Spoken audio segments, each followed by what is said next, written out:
Some 250,000 years ago, somewhere in what is now southeastern Nigeria, a culture emerged that started making things. They practiced democracy, established a republic, and formed an ideology and framework for life called Odinani. From building a prehistoric spear and axe factory to being the first recorded civilization to control iron, that culture carries on to this day in the language and philosophy of the Igbo. On this week's episode, we explore the culture and the worldview of the Igbo sans Western ideology and get a history of this amazing society from one of its preeminent scholars. Tune in.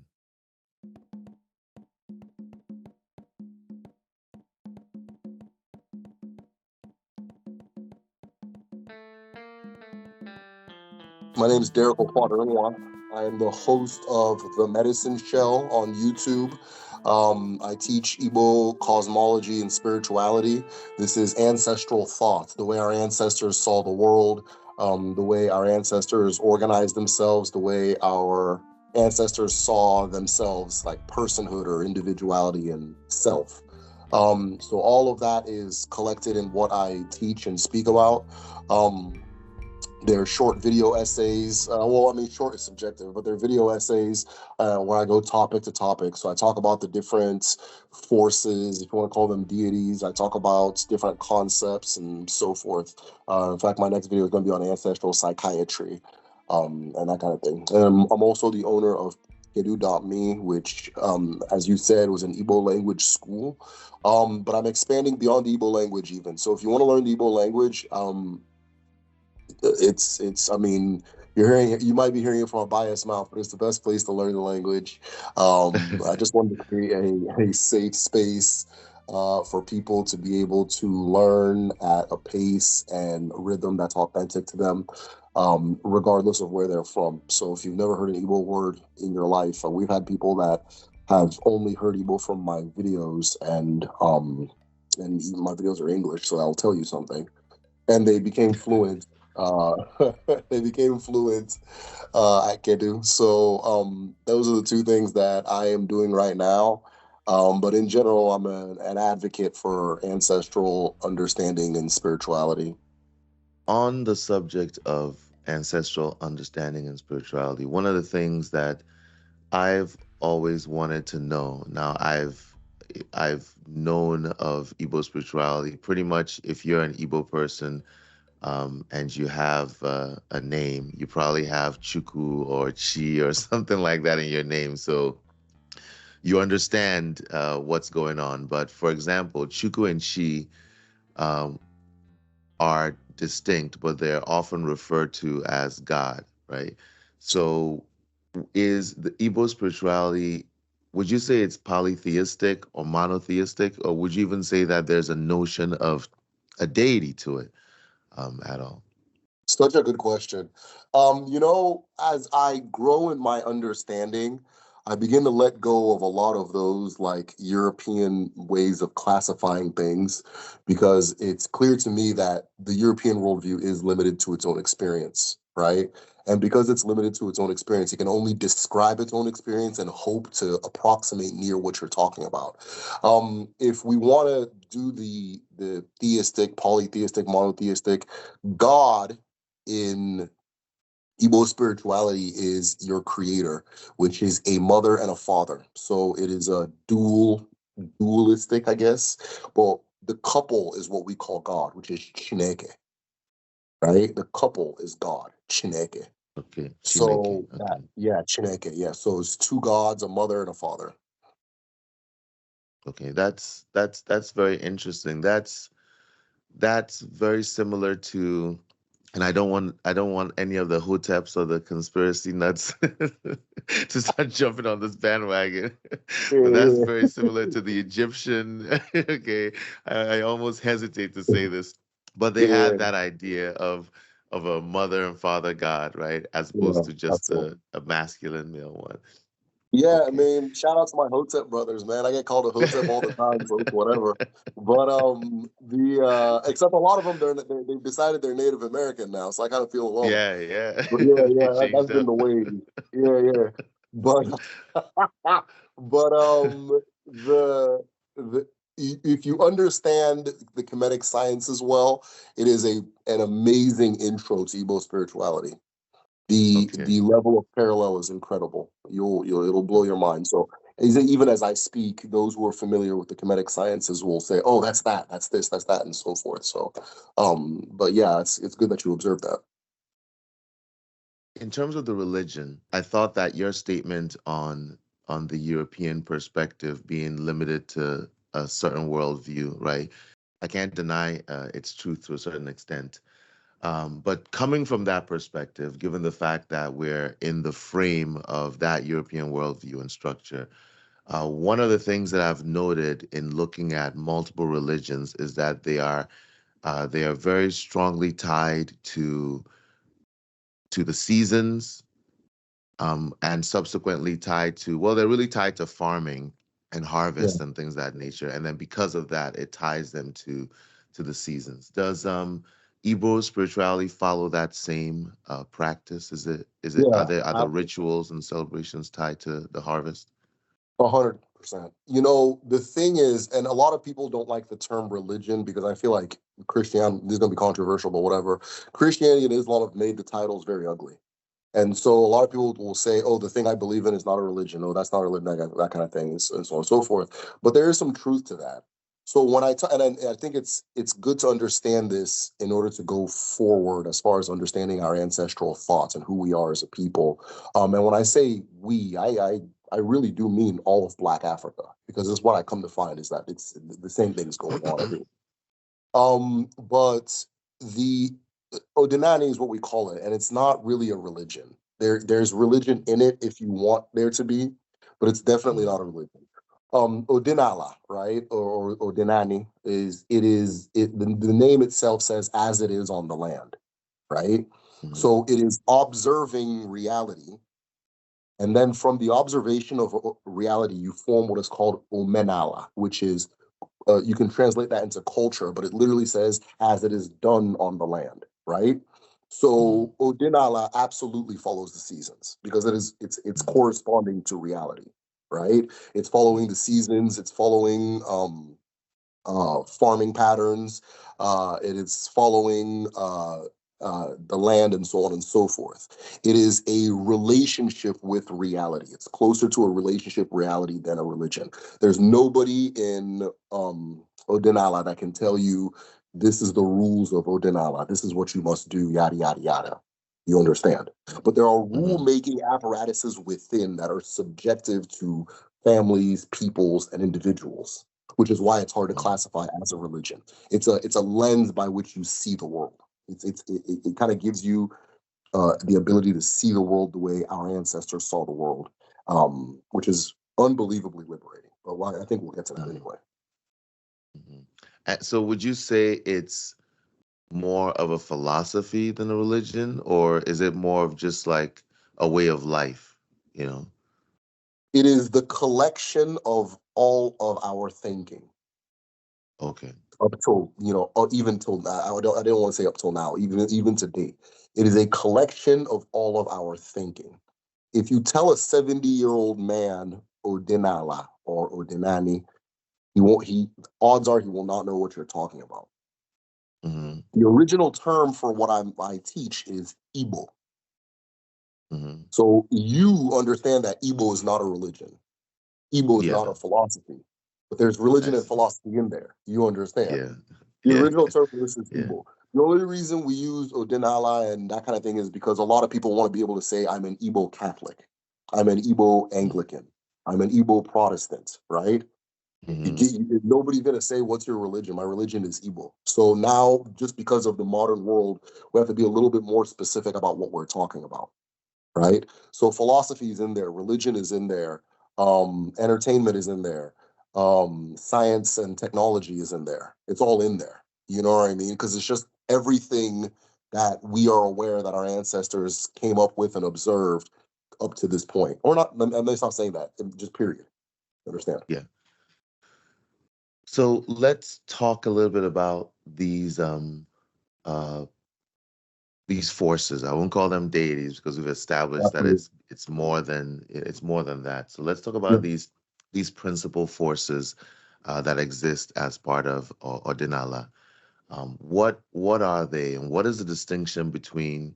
Um, you've already talked about Chineke and what that is, right? But there's Chuku, like my name, my Igbo name is Okechukwu, and there's a lot of Chuku everywhere. Right? Everybody's either Chuku first or Chuku after, right?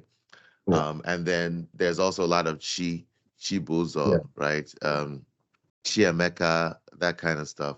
So, and then there's also I've noticed a lot of Azu, right? So my father's name was Azukego, and it was explained to me that Azu means in this sense uh, legacy as Yes. opposed to right. So there's that. So you also see a lot of Azuka and all that. So again, I want you, the expert, to talk about this. So what are these principal forces, deities, concepts, what have you, that exist within Odinani?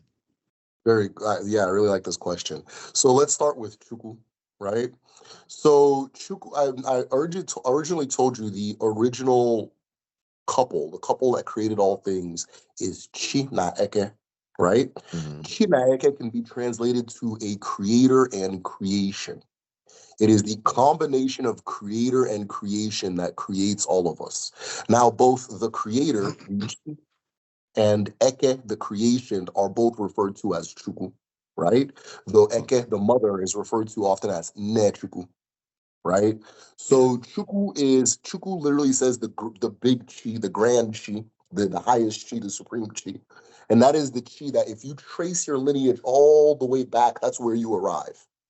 Whether or not you have a definition for it, whether or not you know what it is. So if you want to understand the forces in Igbo spirituality, which we refer to as Abara, I'll start by explaining how we understand divinity. You understand? Hmm. I have a creator. My creator are my mother and my father, right? They are my creator. There's a certain understanding I have in my relationship to them, and then they have their relationship to me. They were created by their mothers and fathers, who were created by their mothers and fathers. And now we've entered the Niche or Nietzsche. People say Nietzsche, which is ancestors, right? Hmm. If you continue tracing that line all the way back, you will arrive at the earth and the sky, right? If you Yeah. believe in evolution, right, which I don't think is optional, it is what it is. But you're gonna have primates in there, you're gonna have rodents in there, you're gonna have fish in there. You're gonna arrive at the earth and the sky. The earth Yeah. is Allah, right? That is, some people don't go further than Allah. So that is our mother, our original mother, right? Yeah. And then the sky is Igwe. So originally I told you the couple Chineke. That Chineke Mm. couple also remanifests as my mother, my father. It also remanifests as earth and sky because if I keep going back to my original self, you're talking about this word Azu, Hmm. how important it is, legacy, right? Heritage, what you come from, right? What's behind you. If I continue going back, I'm going to realize that one of my mothers is the earth, one of my fathers is the sky. Now, I don't think this is a matter of belief. I think it is what it is. I think that whatever it is that took to create us required elements of the sky, required elements of the earth working together to create a single thing. You understand, which is life, or the Yeah. earth life. Now, if we go beyond that, we're going to arrive at Chineke. Eke is creation. The word Eke means creation. You understand? So maybe some people don't believe they were created by creation. That's you understand. That's you know. That's why I can say it's not really a religion thing, right? And then the Yeah. chi is the ambiguous one, right? The chi is the ambiguous one because a chi can be anything. A chi is not for you to know. A chi is just the spark that brought that started something, Hmm. right? The spark that made something exist. So the spark that made something exist worked with existence to create. Alanigwe, sky and earth, which created the creatures you come from, which created your ancestors, which created your parents, which created you. Now, in our worldview as a people, these are not separate entities. None of these things are separate. They are all connected as one single being. You understand? So you are an expression of this force that is life, the chi expressing itself through creation. You're just, think of it like a tree, right? The tree has many branches, but it's all part of the exact same body. If the roots die, then everything dies. You understand, right? So Yeah. if you trace it all the way back, you're going to go into the roots, right? And if you go all the way to where you're at, I'm a branch, and then another one comes and another one comes from me, so on and so forth. The way I tend to explain it in my videos is that in the ancestral worldview, you're not a book, you're a page in a book, right? So in order for you to understand what is going on your page, what your page is about, the truth of your page, you most definitely need to read what came before it. And in order for anything to happen after, the story has to transition to the next page, which is offspring, so on and so forth. And that's the whole of it. So when we talk about the deities, right? Um, the reason we'll look at Alanigwe that way is because they are your creators as well, right? And the relationship you have with your mother and father is the relationship you have with all of your mothers and fathers, right? Because it wasn't just them that made you; it was a chain of events, and that chain is your truth, your actuality.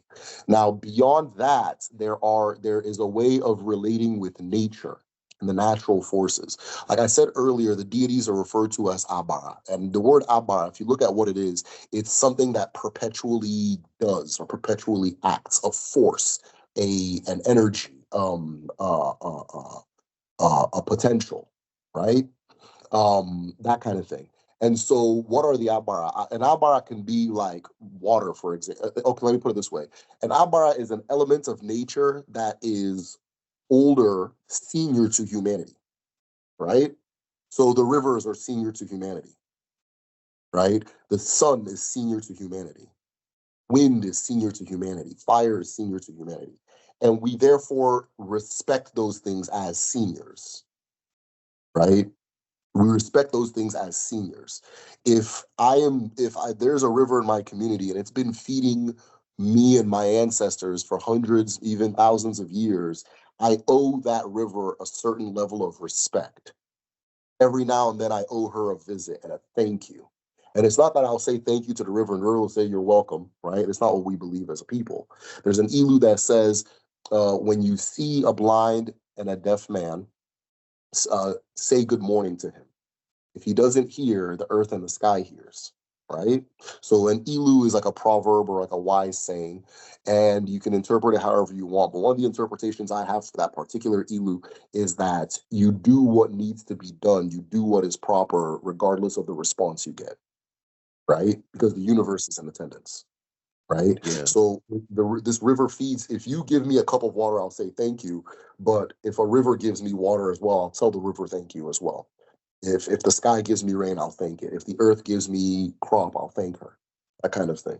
So that's really what it is. So the Abara are these forces that supersede humanity, um, that are older than humanity. Now there are forces that we as a people believe in or see that as a part of nature that other cultures may not, right? So we consider justice as a natural element of nature, just like wind or carbon or magnesium, right? Or light. We consider, justice, truth as an element of nature, the same way you'd consider iron or phosphate, right? And then we therefore have relationships with these things. There are certain terms in Igbo culture or spirituality that I want to figure out how congruent they are to the way you've described this, right? So one of them is the Ikenga. Mhm. So what is that, and how does that apply to what you've discussed? Because from the outside world, it can be looked at or perceived as as fetish worship, right? Right. Yeah. Or idolatry, right? And concepts like that. And I'm not making a value statement on it, right? I'm just saying that, you know, coming from a Judeo-Christian perspective, I've seen and noticed a lot of Igbos, my father as an example, be critical of these things and sort of see it as this separate thing that's not good. You're worshiping false idols and whatnot. So what's your thought process on that? Yeah, that's why I always try to make that distinction about like religion. I think there's a way the Judeo-Christian mind contextualizes things that we cannot talk about the African experience with that context. So I always try to say, let's just whatever they're talking about, archy, ism, all those things, just keep it over there. We're just going to talk about this as it is, and then from there you can make any conclusion you need to make. But the Ikenga, right? Okay, so perfect. One of the incredible concepts, right? Ikenga, your force of movement, your force of movement. Ndibo see the individual as being born perfect, right? That is one of the key differences, and maybe we'll talk about this later. One of the key differences between the Judeo-Christian world and the Igbo worldview is that you as a human being are born the way you're supposed to be. You are born perfect. You are born Mhm. in your truth. And the thing that brings you into creation is your chi, is your chi. Your chi brings you into creation for a very specific reason. There's a reason you were created. Right, there's something you were not I don't want to say something, I don't want to be like become a teacher or like that kind of thing, but there's a truth you were created to exist within, and the universe needs you to exist within that truth so that things work the way they're supposed to. If you plant two trees, part of their truth is that they are supposed to grow upwards. If one of them happens to start growing sideways, it's going to disrupt the universe, right? Because it's going to knock Mhm. over the other trees. It's cause a disruption. It's going to disrupt the universe or change the fabric in a way that's not supposed to, unless that tree is, of course, supposed to. But that's a whole different theoretical thing, right? So your chi creates you for a reason, and everybody has that purpose. And Ijulwa, the journey of the world, is learning what that purpose is and actualizing it and living it, right? Now, in order for you to achieve your purpose, you are armed with the power necessary to actualize that purpose. So if you're supposed to liberate a people, you may have this ability to speak that supersedes a normal human being. If you're supposed to be a great inspiration by way of boxing, you're going to have a capacity to box that supersedes an ordinary human being. Whatever it is that your chi sends you to do, you will be victorious. And everything it gives you to be victorious is the Ikenga. One of the ways our ancestors know what their chi wants them to be or do is by trying. If it fails, it wasn't for me. If it succeeds, I'm on the right path. Because you can't lose with your chi. You're not going to. It's impossible, right? The chi of fire makes it hot. Mhm. You understand? A fire Yeah. can never emerge cold. You Yeah. understand, right? I mean, I don't know. Maybe they do something in higher physics, but to my understanding, right? My own, Yeah. right? That kind of thing, right? Water is always going to emerge wet, you Yeah. know, that kind of thing. And so you whatever it is that your chi created you to be, you have the power to be. You have that. So that power is there. That power is known as your Ikenga, right? It is your Ikenga. If I send you, hey, I need you to go to the grocery store and get me some waffles, and I give you a $5 bill, that $5 bill is the Ikenga of that mission. You Mhm. understand? Yeah. Everybody has a different Ikenga. If you notice every Ikenga statue, there's differences. Yes. Yep. You'll see one that's holding a sword. You'll see another one holding a fish. You'll see one that's not holding anything at all. That kind of thing. You'll see one with big horns, small horns. They're all different. Everybody has that thing. So Ndibo believe that you must understand that power that you have. The statue of the Ikenga is not the Ikenga. It is a map that describes your Ikenga in case you forget. Hmm. You understand? It's like if you Yeah, win a Grammy, right? One of the ways you win a Grammy, your Grammy is not your greatness. Your Grammy is a reminder of your greatness, of your greatness. an Yeah. acknowledgement of your greatness. And so that when you start doubting yourself, you remember, I got a Grammy sitting right there. What do you mean you can't make this album? Right? So our ancestors understand that you have to have a relationship with that power. You have to understand that power and you have to walk with that power because that power is not a given as well. It has rules, right? I have certain gifts that if I put them in a certain place, that gift won't work. You understand? So Hmm. the journey of Odinani, of Odinala, is learning who you are. And one of the things you'll encounter is what your superpower is, what makes you powerful, right? Now, again, the reason I say try to keep it away from the Judeo-Christian thing, because for some reason in the Abrahamic mind, everything's always worship, worship, worship, right? There's no relationship with anything except worship. You don't understand anything; it's just worship. If typically if a Christian looks at anything that any culture that's not white is doing, everything is a god, right? Everything is a god. Everything is an idol. Every single thing, right? If Christians from the 1500s would have came, they'd say that the computer is a god. They would say Wi-Fi is an idol. It's all these things. It's just the way they think, right? Yeah. Typically, for a person in a Judeo-Christian environment to become enlightened, they have to leave their religion alone. They have to walk away from the religion. Otherwise, they're stuck. It's not the same way with Igbo people at Yeah. all. Right, at all. And so the we try to understand things as they are. So we understand that we have this divine power. Every single person has this divine gift, this power, this thing that makes them um supernatural. And that thing is your Ikenga, your force of movement, what your creator gave you to be who your creator created you to be. Yeah. So, given that definition, which was quite good, and given I think you did a great job of describing the differences between the Judeo-Christianity and the various forms of it, and Igbo spirituality. Why has the Igbo culture, in your determination, been so seduced, and why has Christianity taken such strong roots in Igbo culture? Because most of the most religious people in the world that you'll ever meet, most of the Oh yeah. super Catholics are Yeah. Igbos.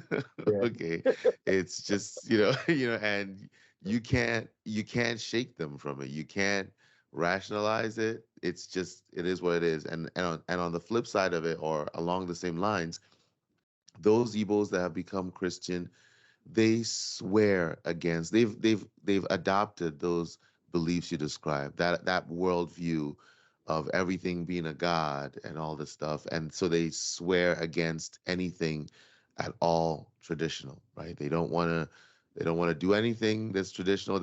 If you tell them Ikenga, they're saying that it's a false idol. They're not with it at all. So why do you think that's happening? Why do you feel that this purpose that from the Igbo worldview we're all born with, that it's not been able to deflect the pressure coming from the Western world to conform to their idea of spirituality? Yeah, no, Christianity is a spell, and it is a very powerful spell, and it's designed to be what it is. Same thing with Islam; they're the same religion, right? But Mm, they're very powerful spells that are designed to be what they are, right? And mm, so when that spell gets introduced to a people, it is very difficult to shake, but it infects enough people so that those people will then spread it and then start destroying what else was there prior. It's mm-hmm. the pattern of the religion. What's the purpose of the religion? It's the purpose, Yeah. right? Now, the way Christianity came to Igbo land was very peculiar because when it first came, it targeted social outcasts. It targeted poor people. It targeted enslaved people, and it specifically targeted poor women, right? Mm, And what would happen was once colonialization had set place, they would set rules where you don't get access to certain elements of society unless you've been baptized. So, for example, school. Okay, your children can't be educated without being baptized. Now, I have this great book. It's called the Ekomeku. excuse me, the Ekumeku movement. It's about this armed resistance for over like 30 years against colonialism that a group of Igbo people mounted, that kind of thing. And during it, in the book, it describes the process of Christianity coming very well. And so initially, people were just like, okay, who cares, right? Like, all right, Mhm. okay, you can't use this hospital unless you've been baptized. Okay, then we'll just keep using our own. You can't use the school until you're baptized. Okay, we'll keep using our own. And then what the colonialists did was you get a couple of them in there, right? Mainly people who had been enslaved. You get a couple people in there, and then you make that person in charge of the whole society. Now, while that Mhm. person is in the school, they're being taught they are superior to the people outside. While they're in the hospital, they're being taught they are superior to the people outside. And so Mhm. you take a person who has very little to be proud of in the society, and you tell them that this particular thing, their Christianity, is a mark of pride. It's a mark of status. Christianity in Igbo land it's entirely supported by classism. So you tell them that this Christianity is linked to their status as a person. And because they are Christian and they speak English and they have adopted an English name, they are superior to the people outside. And because they are superior, anytime the job opens, they get the job. Anytime a seat opens in school, they get the seats. Anytime a hospital bed opens, they get the hospital bed. After a while, what starts happening is you create this small class of cooperative overlords that are beholden to the colonialists and feel themselves superior to the average Igbo person, average Twi, Yoruba, whatever ethnic group it is, right? And so those people become the quote unquote elite in Nigerian society, right? And with their quote unquote eliteness, a lot gets thrown on there. They're morally superior. That's why when a Nigerian wants to say something wants to insult you, they'll say you're an illiterate, meaning you Yeah. haven't gone through a Western school, meaning you're a lesser person, meaning you're an immoral person, meaning you're a foolish person.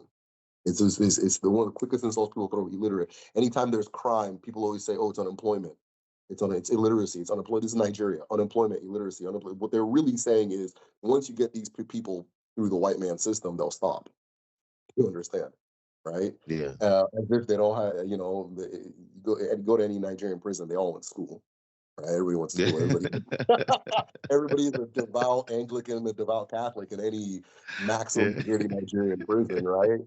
I'm sure Hush Puppy, right? He prays every night, you know. And so, but again, it's a mark of superiority, right? Mhm. So the person who goes to church sees themselves as superior to the person who doesn't, and in that superiority, there's a resent. They hate the people that are poor, quote unquote, right? One of the things that recently emerged is this whole IPOB thing. I don't know if you've been following. It's impossible not to follow it because it's everywhere. One of the resistances you'll get from educated Nigerians about the whole IPOB movement is who is Nnamdi Kanu anyways, right? So Mhm. who is what school did he go to? Is he's not this and that. The people doing this, they're illiterates, they're touts, they're illiterate. Meaning, because most of the people that support the move are poor. It's poor men that are doing it. Mhm. So automatically, I'm not listening to those people. They're wrong. Automatically. Now, show me somebody. The Ojuku was one of these people that went through the system, so it was easy for everybody to go behind it, right? Yeah. There's a politics to it. There's a politics to it. But what you're seeing now is people are because of the internet, really. People are now able to read their own facts and their own information, and the church at home, they're calling it a crisis that young people aren't going to church anymore because they're Mhm. seeing what's going on, right? Had I made my channel 15 years ago, every comment would be, my brother, you need to go to church. My brother, no, the only Jesus. Yeah. 15. If I would have done it 15 years ago, but now the only negative comments I get are, I didn't pronounce something right. You understand? Mhm. Why are you trying to Yeah. use a Igbo accent? That's the only thing that I get negative. Everything has been, yes, yes, this is true. Yes, yes, this is true. I support it. If you go home, young people are returning because they're seeing the truth. They tried this other thing, it didn't work. It failed them horribly. right? One of the unspoken issues, and a good friend of mine, we talk about this all the time because I hire people in Nigeria and he hires people in Nigeria. He has a program where he's teaching people different skills in digital space. The number one issue we have is church because people, these churches at home will abuse people so badly to the point where this person has to go to church Monday, Wednesday, Thursday, Friday, Saturday, and Sunday. And they can't work a full-time job because of it. And it Wow. sounds silly. It sounds silly, right? It sounds very silly, but it's this if I hire 10 Christians, 9 people will have this problem. So Wow. everything is in a standstill. I've had people leave the job to go to church and go pray, and I pay exceptionally well. Pay very well. He pays very well. But I've had people leave I say, hey, listen, you have to decide what you want to do with your time. Is there any way you can just go to church on Sunday like the white people do? Oh, no, that I have to go there. I have choir and I do that. And it's to milk them. It's to milk them. It's to milk them. It's to keep them dependent. If this person gets something good in their life and they start moving upwards, they may not come back here. But if they are desperate and they're not sure what's going to happen tomorrow, they'll come back here every single day. So it's gone from being like an elitist thing. Now they're manipulating the poor. Now it's richer people manipulating the poor with their desperation and using that against them, that kind of thing. And so there are children who are growing up who this was my father, this was my mother. You know, the you'll go to church, it's a big group of women, and you got this man telling them that, oh, this your sister-in-law buried juju against you, your husband is burying juju against you, and it's destroying families. So you now have this whole generation. I'm saying these things, and in a sane world, they would be like one-off examples, but this is the norm for everybody. This is what everybody is dealing with, the way we're dealing with wind and sunlight. This is just what Nigeria is right now.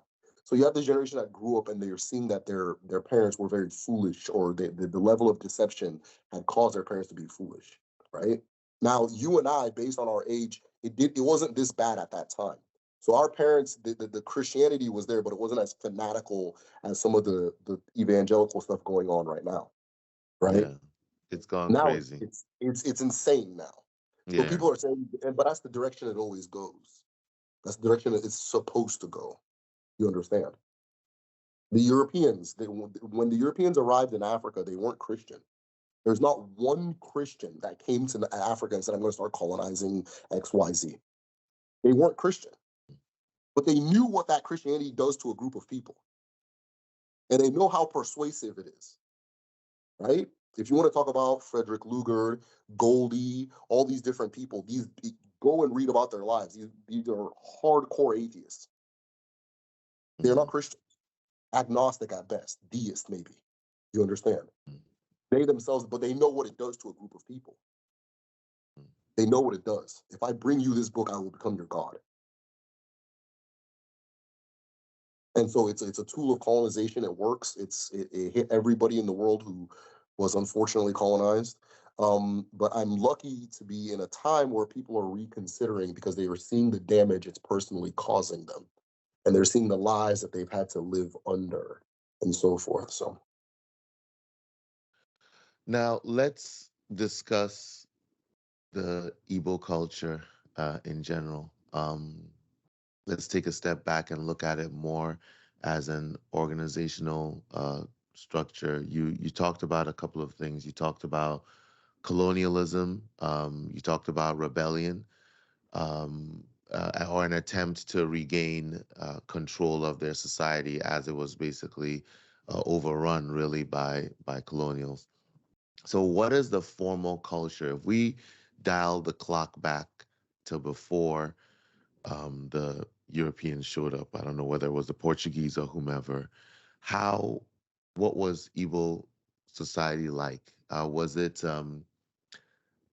a perfect society? Did it have problems? Was it, what was going on in Igbo society like before the quote unquote white man showed up? yeah, I think one of the things that causes like hotempery is like a utopian view of the past. right? Exactly. I agree with most hoteps of the stuff they're talking about, but once they start talking about the past, like, it was perfect until this happened, that's just not what it is, right? Yeah. All of the social vices we deal with today, we dealt with in the past. There's no, it's really, you'd be shocked if you do sincere research, it'll actually blow your mind how similar, how little has changed, really. You understand? Mhm. But the way society was organized, that's a really good question. So Igbo have a belief that's very core to us as a people, and it's very unique in the way we conduct ourselves, and we're very, it's core. It's we are very slow to let go of this idea, which is ibiri kambiri, you live and let live, right? And the whole of society is organized based on that principle. So if you want to talk about how government was done back in the day, there were two governments. There was the men's government, right? Every community is going to have a name for it, but they're going to have the men's government, and they're going to have the women's government.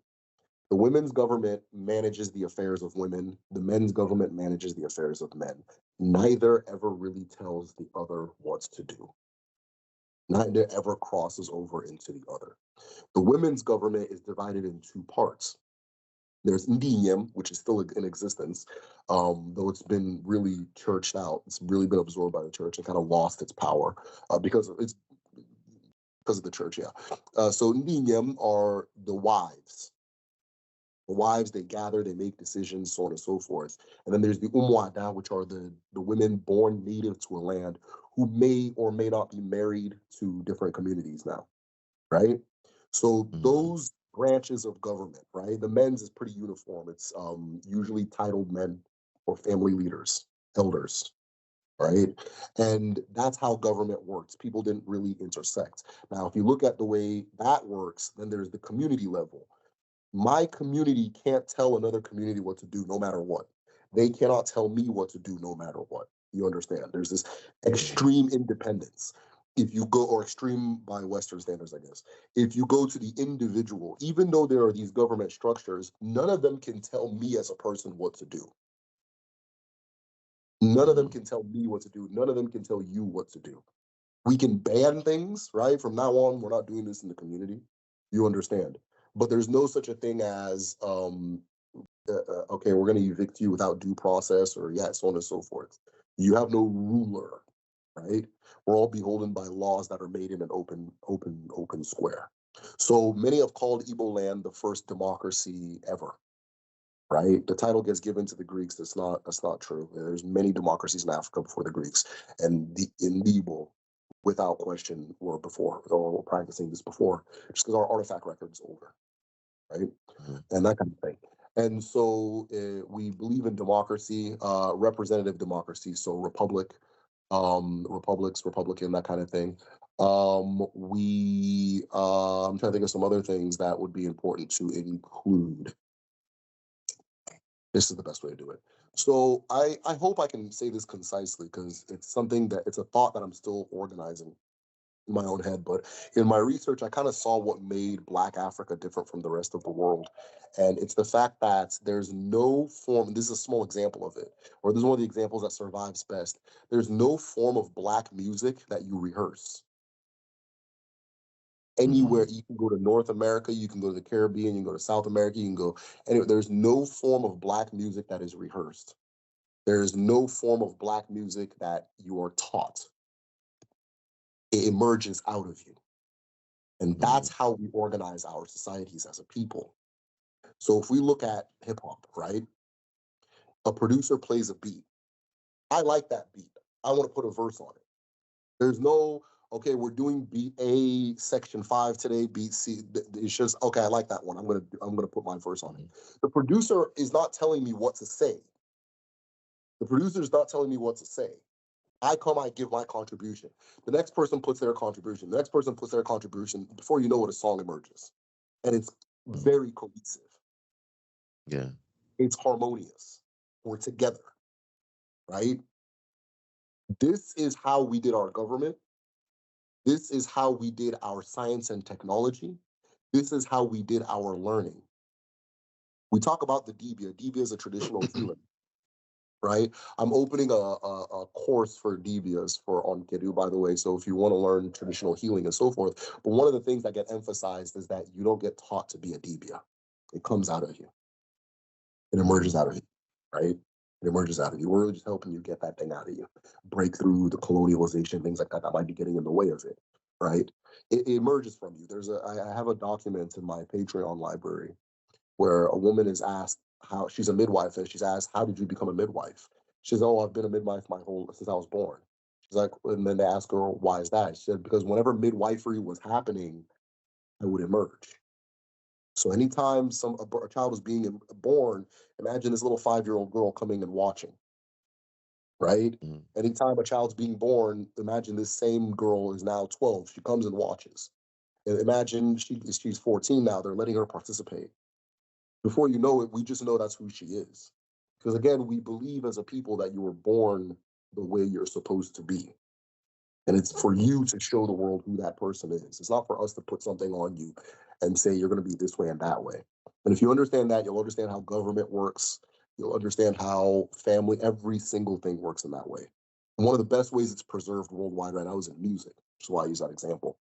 You know? So, so that's a novel way for a society to be structured, but do you think that it's sustainable? I mean, I ask that because I sort of look at history and I feel like something wasn't done right, right? Like we were not prepared for the Europeans in one form or another.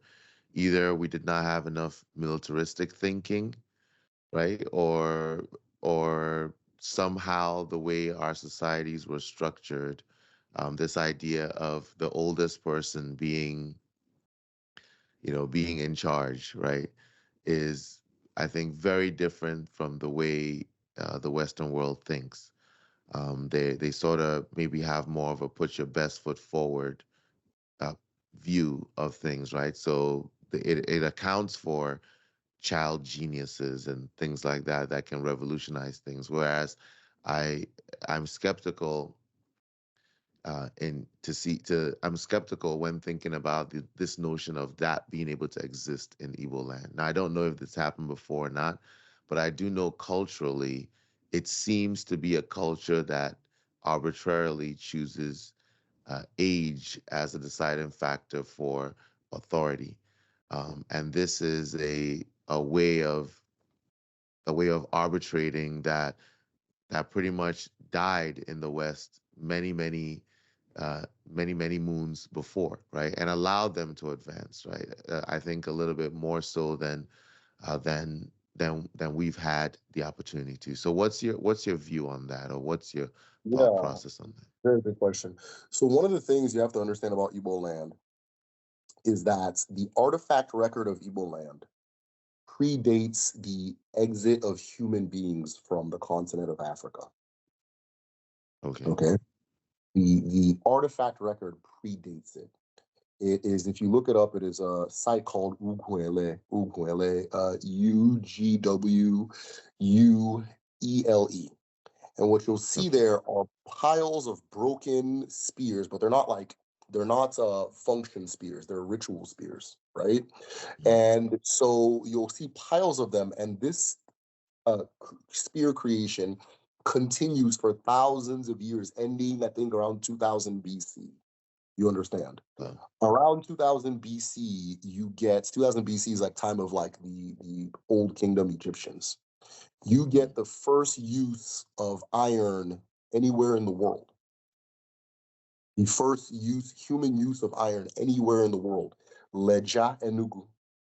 Yeah, and it's not like I found a little piece of iron. These massive slags of waste material that comes from iron furnaces that mm, extends for miles, just chunks of them for miles. The first use of iron in human history. This continues. You get the time of the Romans. You get to Igbo Ukwu, right? Which mm, is, I mean, you can look it up. Igbo Ukwu. I don't just sound it out. You get these, and the reason I'm saying all this is to say is that what we have been doing is more sustainable than anything we've ever seen before. Hmm. If it wasn't sustainable, we wouldn't exist. Okay. We have existed prior to, we predate any non-African culture. There's no, it's one of the first places where you see human beings settling down and making things. If you go to the genealogy of West Africans, the Igbo genome is the most diverse, not because it's the most mixed, but it's because it's the oldest, meaning that the rest of that region spreads from there. You understand? Hmm. Yeah. So the reason I'm saying all this is to say sometimes we look at what's going on with the West and we say, oh, they figured it out and somebody else didn't. Well, they figured out and somebody else didn't. What the West did is armed robbery. I'm not saying they were wrong. I'm not saying they were right. But it is, I'm approaching you with weapons and I'm taking what you have. So Hmm. you can prepare yourself for anything you want. You can live the most sustainable lifestyle. You can eat whole foods and work out every day and be good parent. But if I put a gun to your head, none of that matters. What Okay, happened but in do the you think, go ahead. sorry, just a quick point of that. Do you think that it's the responsibility of a society to be aware of that component, right? Like for Yeah, I'm getting example, there. I'm getting there. Yeah. if there's a warfare going on outside, you're probably Yes. gonna have a weapon in your house and be prepared to defend 100%. yourself, right? Yeah. So Right. no, yeah, and I'm not saying that to say that others weren't prepared for war, right? If you want to actually look at how long Igbo land was colonized, it was about 30 years because the entire Hmm. time they were fighting, the entire time it was a fight, right? But I'm getting to what I'm saying, right? I'm getting to what I'm saying. Okay, all right. So if I go on an armed robbery spree, right? For a very short amount of time, I'm going to have an amassment of resources that others don't. And I'm going to be ahead in a way that others are not. That tends not to last. That tends not to last. So when we first emerged, none of these people were here. The Babylonians came and they did their wave of armed robbery and they're gone. The Assyrians, wave of armed robbery, they're gone. The Persians, wave of armed robberies, they're gone. The Romans, wave of armed robbery. The Greek, all these different people did their different waves of armed robbery. And that original culture that did the art is gone. It doesn't exist anymore. The Portuguese did their wave. Yeah, Portugal still exists, but it's not the same thing, right? Yeah.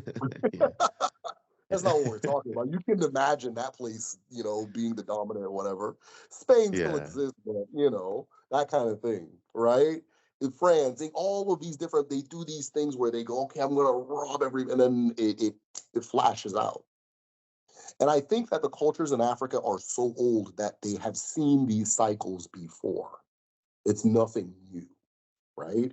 Now, to what you said, being prepared for that.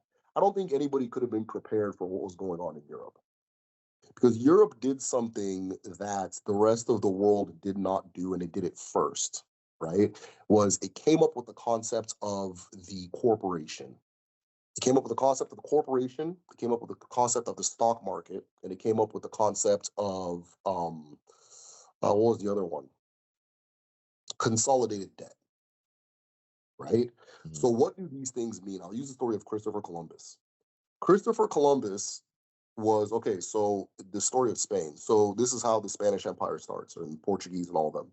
So the Moors, once the Spanish had taken over the peninsula again, they start and again the Moors they did their wave of armed robberies. They're gone now, and so they take it over. But what happens is the rest of the Muslim world says, okay, you're not going to be allowed to use the Mediterranean. Good luck. We'll starve you out. So they get desperate, right? And Christopher Columbus emerges and says, "Hey, I can sail the other way and reach India, and we can get the goods we need, and so on and so forth." And out of desperation, they form the corporation. They form the Dutch already did the stock. No, the Dutch haven't done the stock market yet. So they form what's called like the consolidated debt, where the Queen goes, "I'm going to give you everything, so long as you go over there and bring me back a profit. It doesn't matter how. Just bring back a profit. At least break even. If you don't, I'll kill you." Mhm. Christopher Columbus sets out, right? He gets there. He realizes, okay, I'm not going to make a profit doing trade. He does what he does over there. You understand? And he goes back and says, okay, I haven't necessarily made a profit, but there's opportunity for so on and so on and so forth, right? The best way to think about this is the corporation, the modern corporation.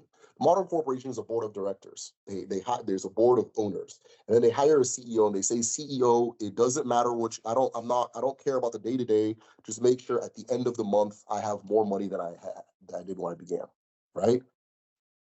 So you have that situation, and then you have weaponry, right? So okay, guns have existed. Europeans didn't invent guns; they weren't the first ones to have them, right? Yeah. All these different things, but you now have the situation where if I go there and trade, I might not make a profit, but if I go and kill these people, I will definitely make a profit. If I do an armed robbery, I'll definitely get a profit, and nobody's watching me. I mean, that's all that Europe stuff is over there. I'm here now, right? And so that's what starts colonialism. That's what causes colonialism. And nobody was ready for that kind of thing, where you put a chunk of money that doesn't even exist yet. It doesn't even exist. It's just debt. It's just an idea. Okay, I'm going to give you $10 billion. Come give me back my money when you're done, or make me a profit when you're done. Then you go out there, you make it happen. Similar to student loans. Okay, we're going to loan you $60,000. You never see this money. It doesn't exist. But you have to physically get real money. You have to go get real money and pay them back. Yeah. You Yeah. understand? And they're not asking you how you're making that money. You can be a heroin dealer, you can be whatever. Yeah. They're not asking you, just pay your debt. So that system, that particular system, is what ends up colonizing the whole world, and nobody was ready for it. Now, one of the things that gets understated is the African resistance to colonialism. The fact that, because you hear things like, okay, Ethiopia was never colonized. Yeah, but the Italians tried to fight them once. The British tried to fight the Akan for 100 years straight, Mm-hmm. right? When colonialism actually sets in, by the time it does, Europeans have been trying to get in for 400 years, right? Mm-hmm. For 400 years. It's finally when they invent the Maxim gun from the U.S. Civil War, the machine gun. That's when they Yeah. can finally, yeah, Yeah. exactly. And It's the nobody was ready Gatling for the gun.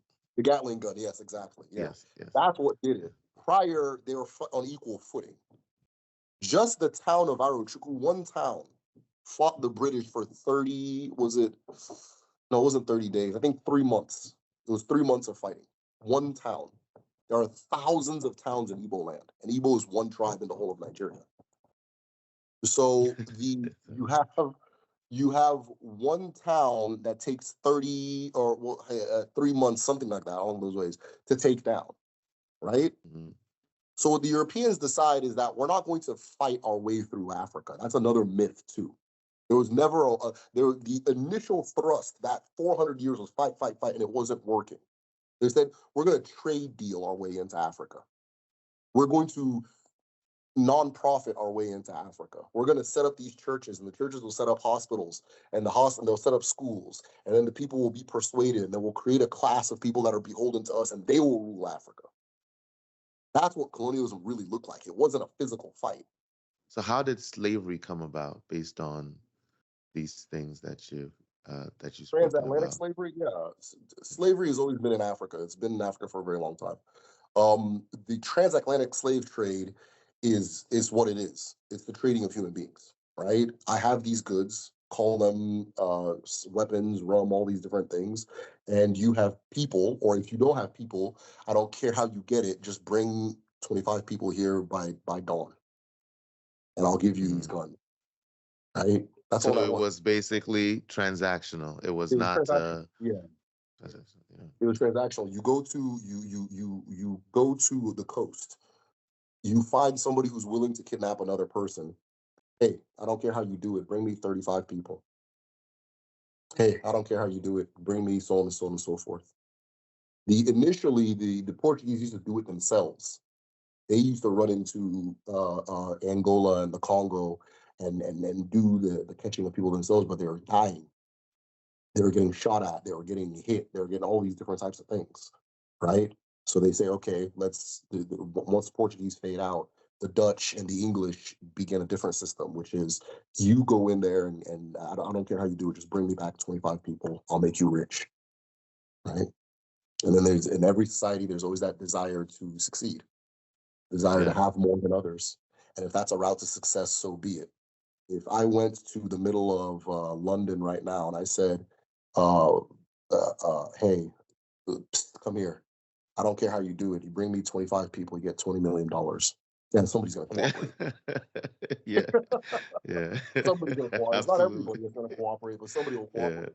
Understand? Yeah. Now, after a while, you have a situation where these people who are willing to cooperate start becoming more powerful than the actual authorities in the lands they come from, because they Yeah. have these foreign weapons and access to all these different things that others don't, right? And so a lot of them end up taking over their societies. They end up taking over this, and then they make it an institutional thing. They end up that kind of thing. But yeah, slavery has always been the case. One of the reasons Africa was so particularly susceptible to slavery was because we don't have we don't have a prison system culturally. And so what would tend to happen was if somebody goes to war, and let's say you have a refugee camp or like 30 let me say 100 POWs, those people would become slaves, right? Yeah. Now that's the beginning. After a while, it becomes just a free for all kidnapping thing. You Yeah. understand? That's the very early, let's say 1500s, right?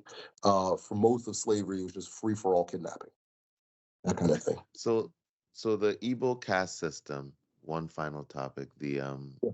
what are they called? The Otu or something like that? Osu, yeah, Osu. Osu. What is the genesis of that? I Because have this. does Go that ahead. predate the Europeans, or is Yes. that a part of it? It predates the Europeans. It's completely from us. People try to say the Okay. Europeans created it. The arrival of Europeans had influence and how it ends up manifesting, but that's completely our handwork. I have a video on my channel, and this is the video I put the most work into, and so I'm very proud of it. It's called uh, the Osu caste system explains, something like that. So I Hmm. do an explanation on my channel, and it's very thorough because I go all the way back to the beginnings of Igbo history. The Osu, the Osu are the individuals. The original Osu. Let me say this: the original Osu are. I'm trying to think of the best way to describe it. It's a type of person. This type of person has the ability to activate communication with Abara, with those spirits I was talking to you about, the water, the Hmm. earth, and that kind of thing. So what ends up happening is our people build these things called arushi. And arushi is a device that makes the claim of being able to communicate with an element of nature. So we need direct communication with the earth because we live in symbiosis with the earth. We need to know what she wants as we plant. Do we plant here? Do we live? That kind of thing. And people set up these devices called arushi that are able to communicate with it. Now it's by claim. It's by claim. Hmm. So if I go to you build an arrow sheet and you say this thing's able to do X, Y, Z, right? Oh, it's able to communicate with the earth. Okay, if you can communicate with the earth, we need a cure for smallpox. We have a smallpox epidemic. Give me a cure. And you can't produce it, then we're not going to you anymore. I'm not Hmm. beholden to go. It's not like church where I have to go. I'm not going to you. So the Irish that end up surviving, right, are the ones that show that they can work over and over and over, right? Hmm. And because they work over and over and over, they're usually tied to the individual who activated them. That Hmm. activated person is known as the Osu, like the activator, Osuole, the person who gets something started. You understand? That activator is then going to be able to pass that quality onto their children, and so on and so on and so forth. Now, that particular person is going to have certain rules in society that others don't, right? They don't go to war. They don't fight. You understand? They don't fight people. You can't fight them. They can't fight you. If an Osu person walks into your home and starts eating your food, you let them. You don't chase them out. You don't marry with them. You guys don't intermix. Now, one of the things I found on my documentary is I used to think it was the others who said they didn't want to marry the Osu. Now I'm beginning to wonder, and I'm actually becoming clear it was the other way around. There's the Osu that That said the we can't Osu take, can't take yeah, them. we can't Okay. taint what we have. We can't taint ourselves. You understand, right? Individuals from Arochukwu, a lot of Arochukwu people get mad about this. Arochukwu Aro Chukwu, Aro Ndizog, anybody Aro, it's the same thing as Osu. Now, if you read Mm-hmm. Igbo history, around the time of the Europeans, the Aro were very, notorious or preeminent, right? They had this Mm-hmm. very successful community and that kind of thing. And one of the things the Europeans thought they were in charge of the whole thing because they noticed that they would almost function like the internet of Igbo land, where if I have a message to pass from one community to another, it's an Aro person that's going to do it. If sometimes people will wait for an Aro person to come and help them make a decision, right? Because again, that person has a connection to a shrine that's powerful, that works. You understand, right? And so this particular class, if you want to like use the Bible as an example, it's almost like Levites, right? They have just a Okay. separate way of living. You understand? Yeah. And the other people have a different way of living. But what ends up happening is during the time of the slave trade, right? The same thing that kind of happened in Europe ends up happening in Africa. That's the thing that shocked me to find when I was doing my research for the Osu documentary.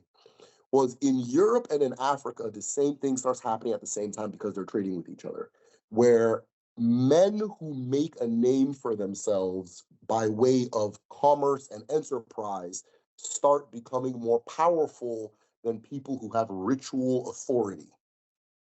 Mm-hmm. So if you think of if you think of the United States now, only not a good example, but let's use England. You use England now.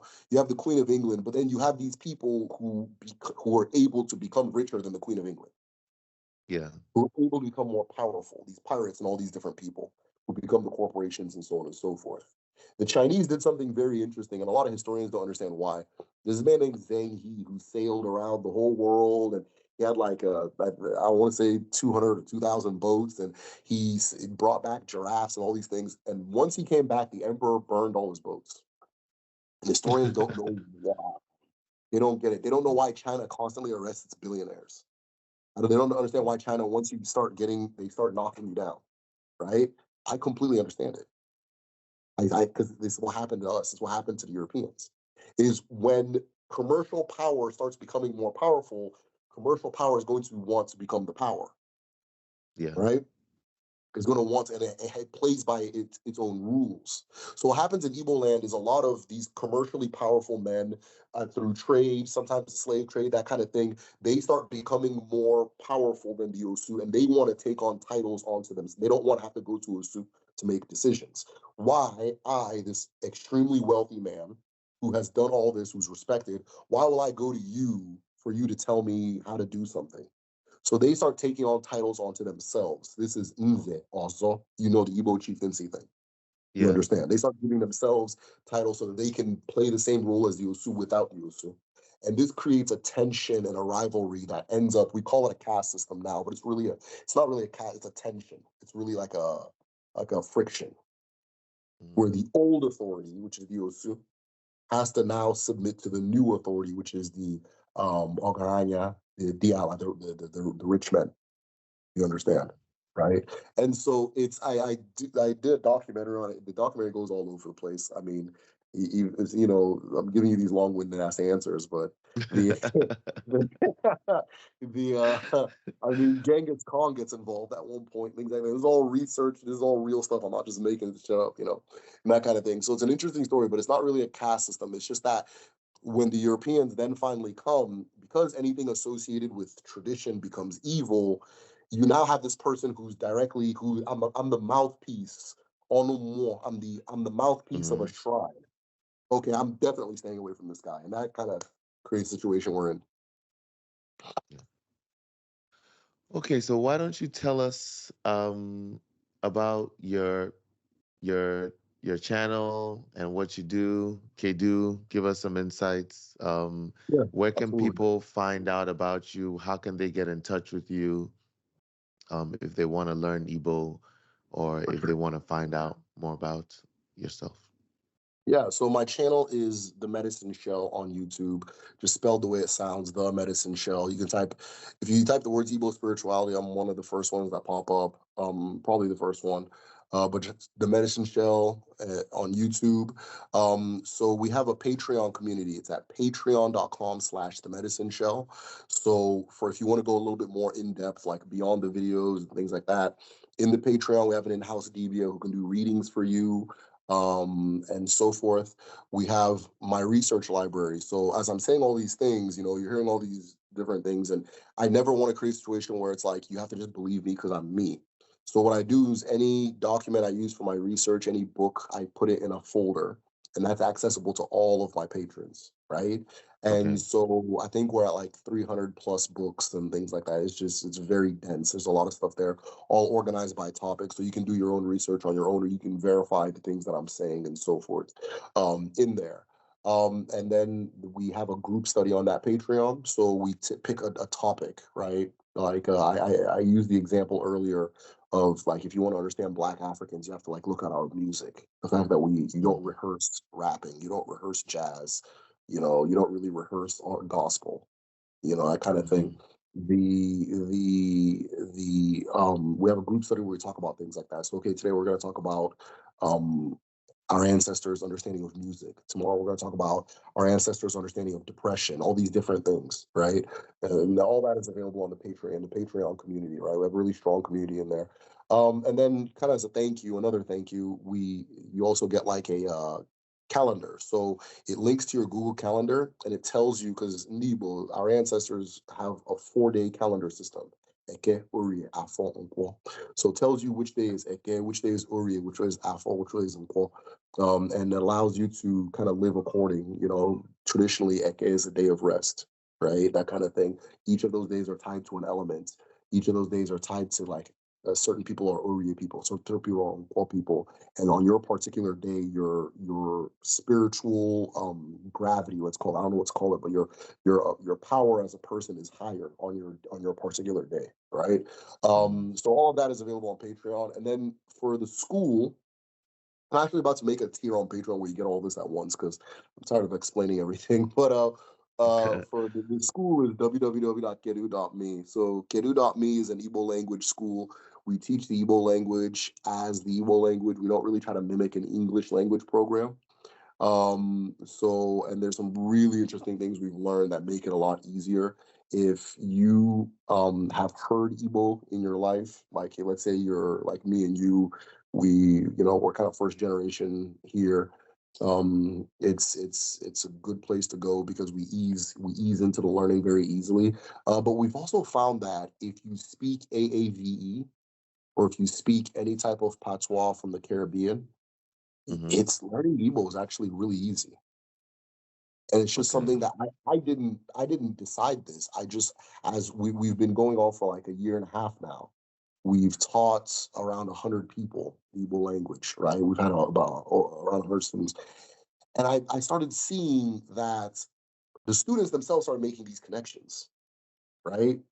But that there's a link between AAVE and the Igbo language. There's a link between Jamaican patois and the Igbo language. And so they use that to kind of learn easy. So that's Kedu.me, the Igbo language school. We have a traditional medicine class that we're going to be launching in April. So if you're interested in traditional healing, or if you believe you have the calling to be a healer, we are going to make that available. It's going to be taught by a real Debia. It's going to start in April. So those are the three, probably three different things that you can catch me on Patreon, YouTube, and www.kedu.me. Sitting through this interview and listening to Derrick break down the barriers to rational contemplation of the traditional cultures of Africa, I found myself doubting the very nature of my intellectual identity. Am I that child of a lesser figure thrust into Christianity and an education from a culture that has been revealed to be quite predatory? And from the standpoint of an African, is it even logical to think of subjective ideology as being grounded on any one thing, people, or society? Of all the statements about religion that I've ever heard, none has been more profound to me than this: if I give you this book, I become your God. We'll explore these concepts in greater details in our future episodes. Till then, keep your thinking caps on.